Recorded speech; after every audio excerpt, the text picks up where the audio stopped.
Olá, meus amigos e minhas amigas. Iniciamos o vídeo de hoje mais uma vez falando sobre as movimentações na linha de frente do leste da Ucrânia. O cenário ali na linha Kupiansk, Vatov e Kremina segue em constante mudança. Ontem, sexta-feira, por exemplo, tivemos relatos de avanço dos russos em direção ao sudeste de Kupiansk.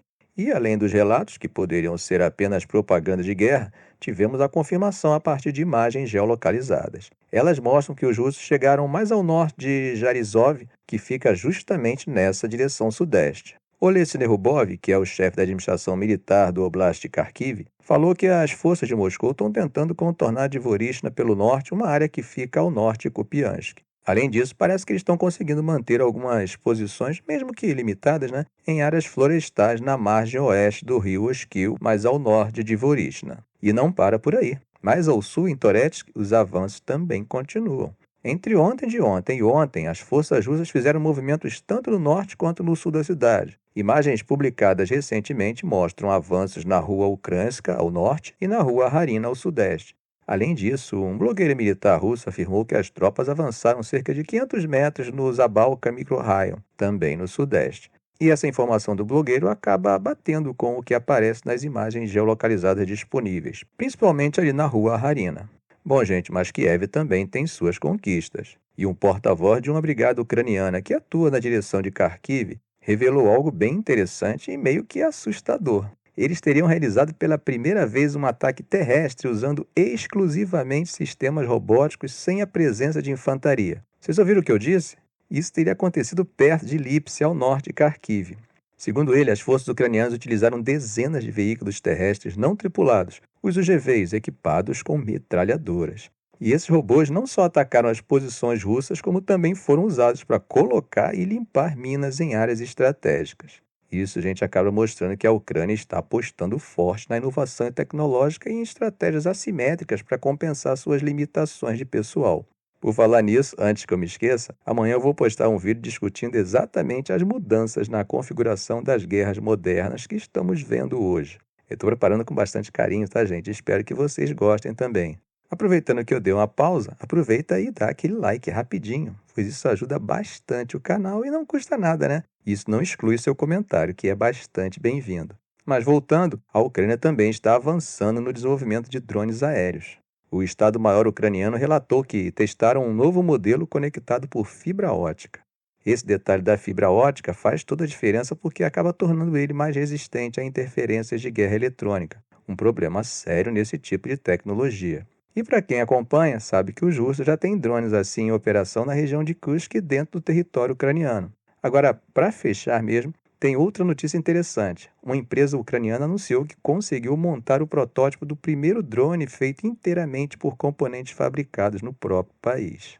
E por falar em ataque ucraniano com drones, lá na Rússia, o aeroporto da cidade de Kazan chegou a fechar temporariamente depois de um ataque de drones ucranianos. Isso foi confirmado pela Rosaviatsia, que é a agência de aviação deles.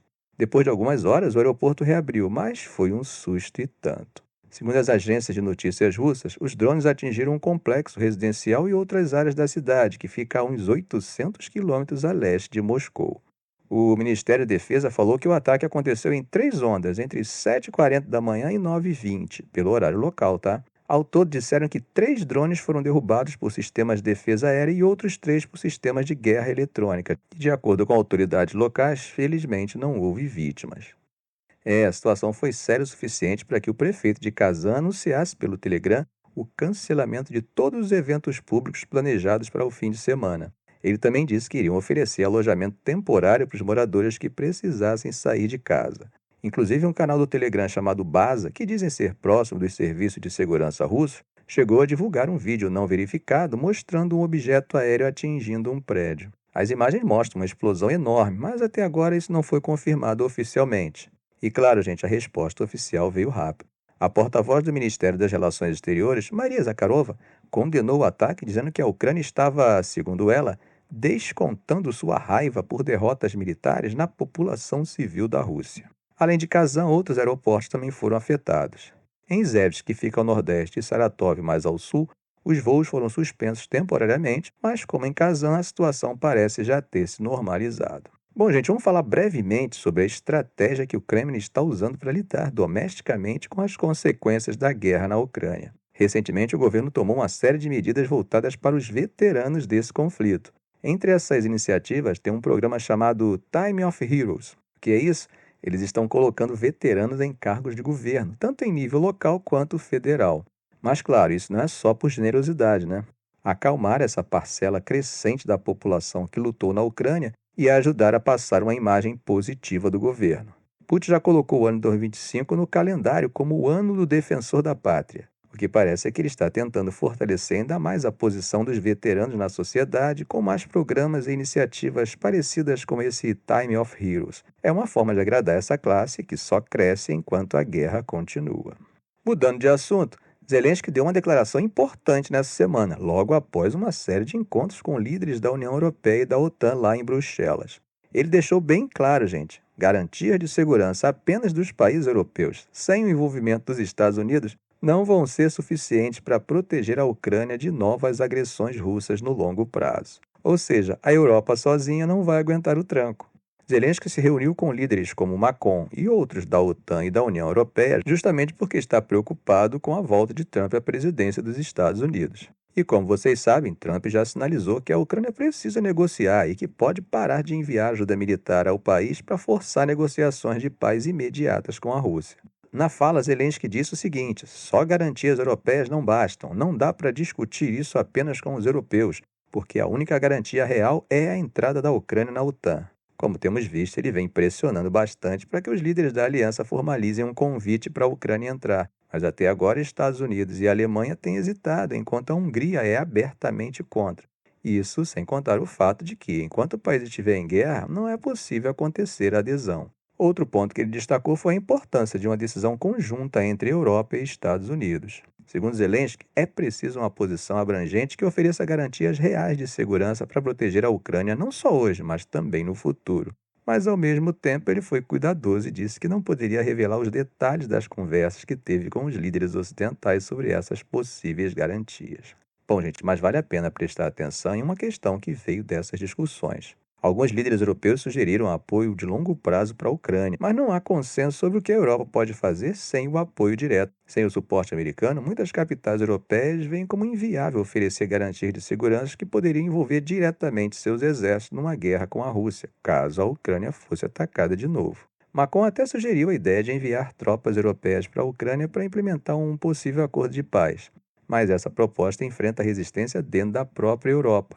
Muitos países têm dúvidas sobre isso e ninguém sabe ao certo se uma força de paz seria uma alternativa ou um complemento às garantias de segurança. Mas Zelensky não desiste e diz que gostaria de ter uma conversa direta com Trump, olho no olho. Ele quer explicar os detalhes da guerra, apresentar o ponto de vista da Ucrânia e ouvir o lado dele.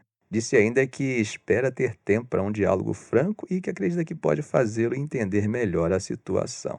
E por falar em Trump e Europa, gente, segundo informações que a equipe dele compartilhou e que dizem respeito à OTAN, Trump pretende exigir que os países membros da aliança aumentem o gasto com defesa para 5% do PIB. É uma meta muito mais alta que os atuais 2% estabelecidos e só 23 dos 32 países da OTAN alcançam isso hoje. Fontes ligadas a essas conversas dizem que Trump pode acabar aceitando uma meta menor de 3,5% no gasto com defesa, mas ele quer ligar isso a condições econômicas, como termos comerciais mais favoráveis com os Estados Unidos.